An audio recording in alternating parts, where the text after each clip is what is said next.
Hello बच्चों, मैं नवीन कुमार आप सभी का स्वागत करता हूं हमारे एनके सर विद्यापीठ यूट्यूब चैनल पर। तो बच्चों, हम क्लास 10th विज्ञान का दोस्तों चैप्टर नंबर 2 पढ़ रहे हैं, अम्ल एवं क्षारक और लवण में। ठीक है ना दोस्तों, अम्ल, क्षार और लवण दोस्तों। ठीक है ना, अध्याय हमारा कौन सा बच्चों? ये 2 है। तो देखिए दोस्तों, इसमें जो अब हमारी हेडिंग है वो ये है दोस्तों कि अम्लों की धात्विक ऑक्साइडों से बच्चों।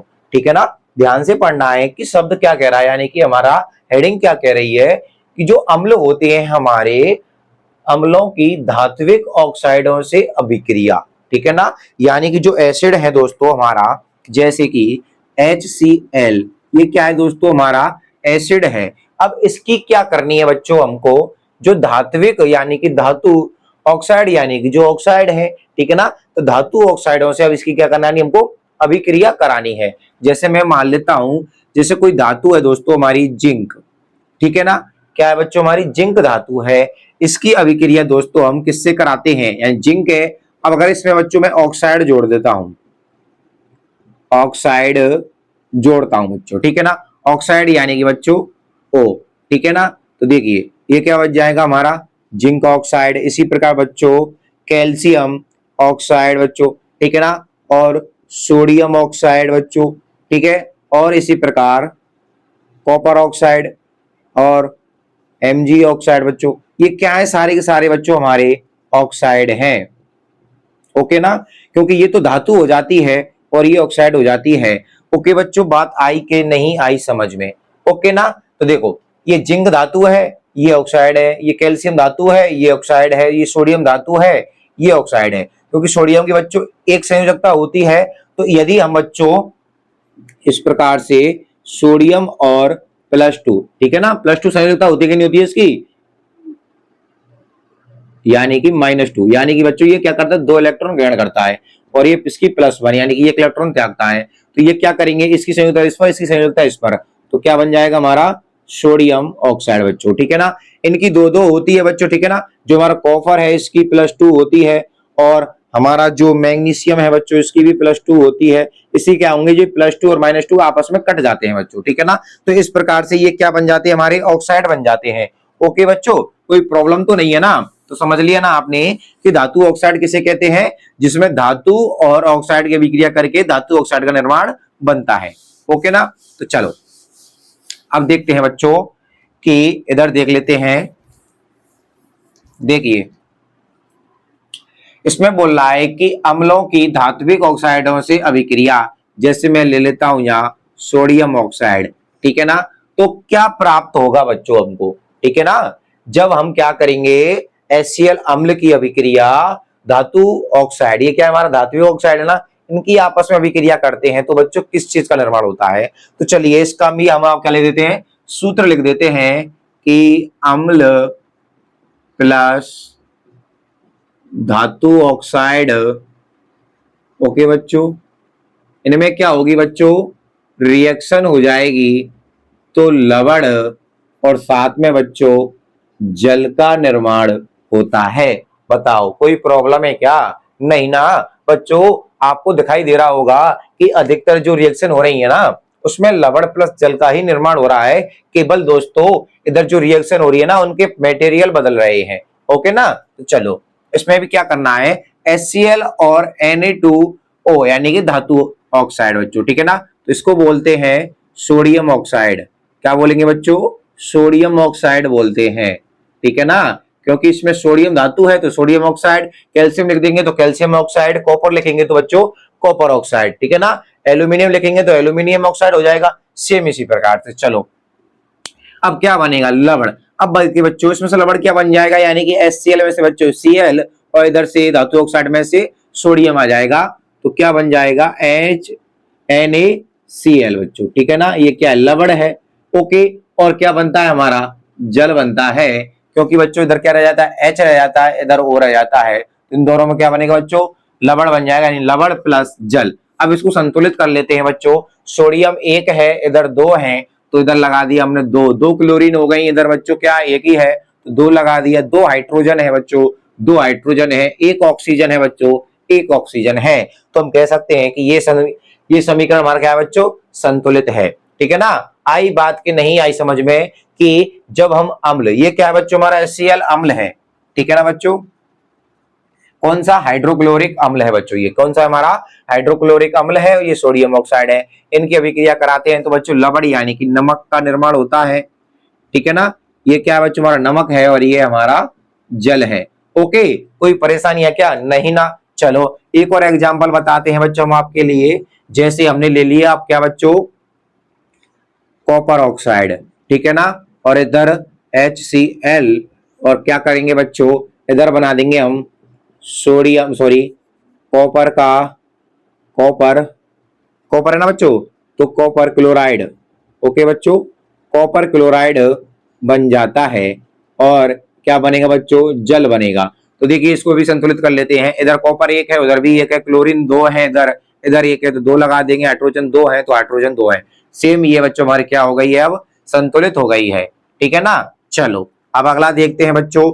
जैसे मैं आपके लिए लिख दूं मैग्नीशियम ऑक्साइड की अभिक्रिया HCl से कराते हैं बच्चों, तो क्या बनेगा, तो इधर से बचेगा बच्चों हमारा मैग्नीशियम क्लोराइड। क्या बन जाएगा बच्चों, मैग्नीशियम क्लोराइड बन जाएगा और जल का निर्माण हो जाएगा। चलिए फटाफट से संतुलित करके देखते हैं बच्चों। एक Mg है, एक Mg है, ऑक्सीजन एक है, उधर भी बच्चों ऑक्सीजन एक है हमारी, H एक है, H दो है, तो इधर दो लगा देंगे, क्लोरीन दो हो गई, क्लोरीन दो हो गई, ये भी बच्चों हमारा क्या है, संतुलित है। ये कॉपर क्लोराइड है, ये मैग्नीशियम क्लोराइड है बच्चों। इसी प्रकार से बच्चों आप और विभिन्न प्रकार की जो धातुएं होंगी उनको भी बच्चों हम क्या कर सकते हैं, HCl इसके बच्चों H2SO4 से भी अभिक्रिया करा सकते हैं बच्चों, ठीक है ना। समझ में आया कि नहीं आया ना। कोई भी अम्ल हो सकता है, कोई भी धातु हो सकती है, आप उससे रिएक्शन करा सकते हैं। ये मैंने क्यों लिखे बच्चे, ताकि आपको अच्छे से याद हो जाएंगे, क्योंकि HCl को आप याद करना कोई ज्यादा कठिन बात नहीं है, परंतु बच्चों H2SO4 को याद करेंगे तो आपको तकलीफ होगी। इसलिए बच्चों एग्जाम्पल में अगर आपसे पूछ ले तो आप इनको भी लिख सकते हैं बच्चों, ठीक है ना। ये आपके बिल्कुल सही होंगे। चलो इसके बाद देखते हैं बच्चों, आप इसका स्क्रीनशॉट खींच सकते हैं, पहले आपने खींच लिया होगा बच्चों। चलो कोई, इतना तो मैं जानता हूं कि आप क्या हैं बच्चों, इतने तो इंटेलिजेंट है ही हैं। चलो आगे देखते हैं बच्चों। अब क्या करेंगे बच्चों, इसमें केवल हम ये चीज परिवर्तित कर देते हैं बच्चों कि हमने अम्लों की जगह अब क्या लेंगे बच्चों, इसमें अम्लों की जगह तो कर देते हैं बच्चों क्षार, ठीक है ना, और धात्विक की जगह कर देते हैं अधात्विक। ओके बच्चों, अधात्विक यानी क्षार की अधात्विक ऑक्साइडों से बच्चों, ठीक है ना, किससे, अधात्विक ऑक्साइडों से रिएक्शन करेंगे। ओके ना। चलो फटाफट से करके बताते हैं। जैसे मैंने आपको बताया ना बच्चों कि धातु ऑक्साइड यानी कोई धातु होगी, परंतु अधात्विक यानी कि अधातु बच्चों। परंतु मैं जानता हूँ कि आप बच्चों धातु, अधातु, उपधातुओं को तो जानते ही होंगे, कक्षा 5 में, 8 में, 9th में ये आपने पढ़ी होंगी बच्चों, ठीक है ना। तो ये क्या है हमारा यहाँ पर टॉपिक है हमारा कि क्षार की अभिक्रिया अधात्विक। जैसे बच्चों मैंने आपको बताया क्षार क्या है हमारे, NaOH, ठीक है ना, KOH, ठीक है ना, सोडियम हाइड्रोक्साइड, पोटेशियम हाइड्रोक्साइड, ये क्या हमारे क्षार है। और MgOH का होल ट्वाइस यानी कि ये भी क्षार है, कैल्शियम हाइड्रोक्साइड ये भी क्षार है। तो ये सारे के सारे बच्चों क्या है, हमारे क्षार हैं। इनकी अभिक्रिया बच्चों किससे करानी, अधात्विक ऑक्साइड। तो देखो बच्चों अधातु कौन सी है हमारी, कार्बन है गई, ठीक है ना, सल्फर हो गई, ये क्या है बच्चों हमारी अधात्विक है। इनको क्या करते हैं ऑक्साइड में, जैसे कि ऑक्साइड CO2, SO3, इस प्रकार से भी लिख सकते हैं। ये क्या है बच्चों हमारी अधात्विक है, हमारी क्या है बच्चों, ये अधात्विक है। तो इनकी रिएक्शन बच्चों हम इनसे कराते हैं, किससे, क्षार से। चलो करा के दिखाते हैं हम आपके लिए। चलो जी, तो देखिए बच्चों जैसे मैं बोल दूं कि सोडियम हाइड्रोक्साइड यानी कि ये क्या है बच्चों हमारा क्षार है, इसकी रिएक्शन बच्चों हम किससे कराते हैं, कार्बन डाइऑक्साइड से कराते हैं। किससे करा देते हैं बच्चों, कार्बन डाइऑक्साइड से कराते हैं। तो बच्चों क्या बनेगा, इसमें भी वही होगा कि जब क्षार की अभिक्रिया बच्चों, क्षार की रिएक्शन बच्चों किससे कराते हैं, अधातु से, ठीक है ना। तो अधातु ऑक्साइड से कराते हैं। तो बच्चों लवण प्लस जल का ही निर्माण होता है। इसमें हमारा क्या बनेगा ये, तो ये हमारा बन जाएगा बच्चों सोडियम कार्बोनेट। सोडियम कार्बोनेट बन जाता है और जल का निर्माण हो जाता है बच्चों। किसका निर्माण हो जाता है? सोडियम कार्बोनेट और जल का निर्माण। तो सोडियम बच्चों उधर तो 2 है, इधर 1 ही है, तो 2 का लगाना पड़ेगा। तो हाइड्रोजन कितने? 2, उधर भी बच्चों 2 हैं, ठीक है ना। ऑक्सीजन 2 और 2 4, इधर 3 और 1 4, कार्बन इधर 1 है, इधर भी कार्बन 1 है। तो ये क्या हमारा संतुलित है। ओके, इसी प्रकार बच्चों देखते हैं कि NaOH प्लस SO3 तो क्या बनेगा बच्चों? हमारा सोडियम सल्फेट बन जाता है। क्या बनता है बच्चों? Sodium sulphate. और क्या बनेगा? जल बनेगा। तो देखिए बच्चों, S इधर 1 है, इधर भी 1 है, ऑक्सीजन इधर 4 है, 3 इधर है, 1 इधर है, इधर भी 4 है, हाइड्रोजन 2 है, हाइड्रोजन इधर 1 है, तो 2 लगा दिया। Sodium 2, sodium 2, hydrogen 2, hydrogen 2, oxygen 2 और 3 5, इधर 4 और 1 5 बच्चों, ठीक है ना। ये भी हमारा क्या है? संतुलित हो चुका है। तो हम कह सकते हैं बच्चों कि अम्ल और धात्विक की हमने आपकी रिएक्शन बता दी, फिर हमने आपको बताई कि क्षार की अधात्विक ऑक्साइडों से अभिक्रिया। तो ये क्या है बच्चों? हमारे क्षार है, और ये क्या है बच्चों? हमारा अधात्विक ऑक्साइड है। ये अधात्विक ऑक्साइड है कि नहीं है? क्योंकि अधातु है और ऑक्साइड जुड़े हुए हैं। तो आपको समझ में आ गया ना इनकी ये रिएक्शन बच्चों। चलिए फटाफट से आप इसका भी स्क्रीनशॉट ले लीजिए, फिर हम आपको बताते हैं बच्चों। चलिए इसी स्थान पर बच्चों हम आपके लिए एक नोट और बता देते हैं, नोट लिख लेना है आपको।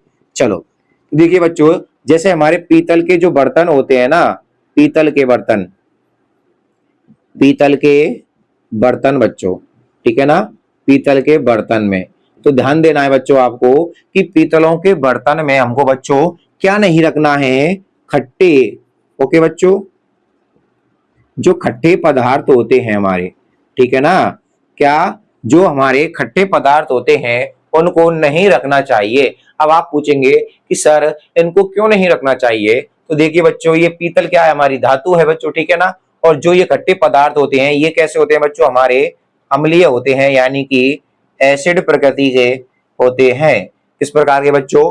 एसिड प्रकृति के ये होते हैं हमारे। तो ये क्या करते हैं? इनसे रिएक्शन कर लेते हैं, क्योंकि ये धातु है और ये अम्ल है, जैसे कि मैंने आपको बता दिया है पहले, ठीक है ना। इसमें कि ये ना कि अम्लों की धात्विक ऑक्साइडों से अभिक्रिया, ठीक है ना। तो ये पीतल बर्तन है, ऑक्सीजन हो जाता है तो धातु ऑक्साइड हो जाती है। ये क्या हो जाती है? हमारी धातु ऑक्साइड हो जाती है। ये एसिड है। तो ये आपस में रिएक्शन करके बच्चों क्या बना लेते हैं? विषैले पदार्थ बनाते हैं हमारे। क्या बनाते हैं बच्चों? विषैले पदार्थ बनाते हैं। अब विषैले पदार्थ ये बना लेंगे बच्चों तो क्या होगा? हमारे लिए ये हानिकारक हो जाते हैं और हम क्या हो जाते हैं बच्चों? बीमार हो जाते हैं, कभी कभी तो मृत्यु भी हो सकती है। इसलिए बच्चों हमेशा ध्यान रखना चाहिए कि पीतलों के बर्तनों में हमको खट्टे पदार्थ नहीं रखने चाहिए। चलो फटाफट से इसका स्क्रीनशॉट लीजिए। देखिए बच्चों, अब जो हमारी हेडिंग है वो ये है कि जो अम्ल और जो क्षार होते हैं इन दोनों में एक ऐसी समानता होती है जिसको हमको जानना अति आवश्यक होता है, ठीक है ना। आपसे पूछ सकता है कि अम्ल और क्षारों में कौन सी समानता होती है बच्चों। तो देखिए बच्चों, इसमें एक तरह ज्यादातर बच्चों एक ही समानता मिलती है, वो यह मिलती है कि बच्चों कि जो ये हमारे अम्ल, ठीक है ना, अम्ल व क्षार, ये दोनों के दोनों बच्चों क्या करते हैं? हमारे जलीय जो विलयन होते हैं हमारे, क्या बच्चों? जलीय विलयन में बच्चों क्या करते हैं? आयन प्रदान करते हैं। आयन आप जानते हैं बच्चों धनात्मक और ऋणात्मक होते हैं। धनात्मक H प्लस और ऋणात्मक OH माइनस, ठीक है ना। अम्ल क्या देते हैं? H प्लस और क्षार देते हैं बच्चों हमारे क्या? OH minus. आयन प्रदान करते हैं, आयन प्रदान करते हैं। ये इसकी क्या है बच्चों? समानता है, ठीक है ना। कि अम्ल तो जलीय विलयन में H प्लस आयन क्या करता है बच्चों? प्रदान करता है, यानी कि जब हम उसको अम्ल को जल में घोलते हैं तो वो क्या करता है? H प्लस आयन उसमें त्याग देता है, और जब हम क्षार को घोलते हैं तो OH माइनस उसमें घुल जाता है बच्चों, ठीक है ना। ये समानता हो गई। चलो अब देखते हैं बच्चों, ये तो हमारी समानता है, तो इनके एग्जाम्पल किस प्रकार से लेंगे हम?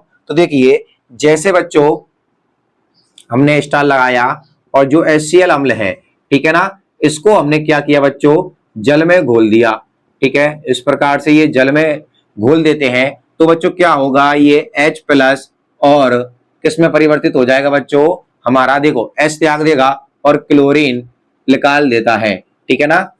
इधर ये कहाँ होते हैं बच्चों? हमारे H यहाँ पर होते हैं, ठीक है ना, जब हमको जल में घोल देते हैं तो इस प्रकार से बनते हैं। इसी प्रकार से बच्चों जैसे हमारा H2 SO4 होता है बच्चों, इसको भी बच्चों हम यदि जल में घोलते हैं तो ये क्या करेगा 2H प्लस, यानी कि 2 हाइड्रोजन है ना बच्चों, 2 हाइड्रोजन है तो 2 आ जाएगा, H प्लस आयन लिखेंगे 2 बार, ठीक है ना, और SO4 माइनस के 2। इस प्रकार से क्या होते हैं बच्चों, ये टूट जाते हैं। और देखिए बच्चों, जैसे हमारा सोडियम हाइड्रोक्साइड होता है, ठीक है ना, इसको जल में मिलाते हैं तो बच्चों क्या होगा, जो हमारा सोडियम धातु है वो तो प्लस त्याग देगी, और जो OH है हमारा वो इस प्रकार से अलग हो जाता है। इसी प्रकार से बच्चों जो हमारा मैग्नीशियम ऑक्साइड होता है, ठीक है ना, क्या होता है बच्चों, हमारा मैग्नीशियम ऑक्साइड होता है, तो इस प्रकार से ये टूटता है, जैसे Mg प्लस के 2 प्लस OH माइनस, ओके ना।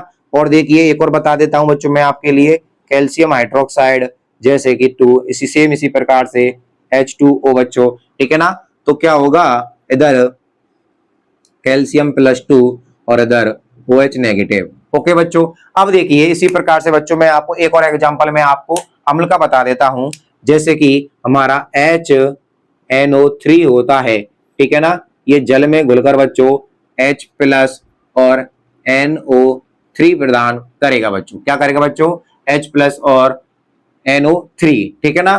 तो उम्मीद कर रहा हूं बच्चों आपको समझ में आ रहा होगा कि किस प्रकार से जो हमारे अम्ल और क्षार होते हैं जलीय विलयन में आयन प्रदान करते हैं। जैसे ये अम्ल है बच्चों, ये अम्ल है, ये अम्ल है, ये क्षार, ये क्षार, ये क्षार, तो क्या कर रहे हैं, देखो जलीय विलयन में इनको घोल दिया हमने, तो ये इस प्रकार से आयनित हो जाते हैं, सोडियम धातु अलग हो जाती है और ये अलग हो जाते हैं बच्चों, ठीक है ना। उम्मीद कर रहा हूं कि आपको ये समझ में आ गया होगा दोस्तों। तो चलिए दोस्तों, अगर आपको हमारी वीडियो अच्छी लगी है तो प्लीज हमारे चैनल को सब्सक्राइब कर लीजिए, बेल आइकन को प्रेस कर लीजिए दोस्तों।